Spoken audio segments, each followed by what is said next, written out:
کوئی شخص روزی اپنی لیاقت اور طاقت سے حاصل کرتا، اللہ سب کا رازق ہے۔ بڑے بڑے متکبروں اور سرکشوں کو بھی خدا کے سامنے جھکے بغیر چارہ نہیں۔ خداوند تعالی متحمل بھی ہے اور رحیم بھی اور کریم بھی۔ وہ گناہ گاروں کو توبہ کے لیے مہلت دیتا ہے، توبہ کرنے والوں کو دامن رحمت میں ڈھانپ لیتا ہے۔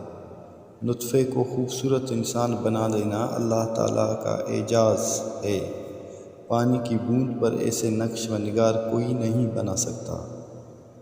جب تو خدا سے مغفرت و عطا کا طالب ہے تو جن لوگوں کی امیدیں تیری ذات سے وابستہ ہیں تو انہیں بھی محروم و مایوس نہ کر۔ جیسا سلوک تو مخلوق خدا سے کرے گا ویسا ہی سلوک خدا تیرے ساتھ کرے گا۔ حقیقی بڑا تو وہ ہے جو اپنے ہر چھوٹے کو پہچانتا ہو اور اس کی ضروریات کا خیال رکھتا ہو۔ جس مظلوم کو بادشاہ سے انصاف نہ مل سکے اسے خدا انصاف دلاتا ہے۔ آخرت میں نیکیوں کے مطابق مرتبے ملتے ہیں، اس لیے نیکی کرو۔ جو شخص کوشش اور عمل میں کوتاہی کرتا ہے پیچھے رہنا اس کا مقدر ہے۔ مصیبت میں حوصلہ نہیں ہارنا چاہیے، ہمت سے اس کا مقابلہ کرنا چاہیے۔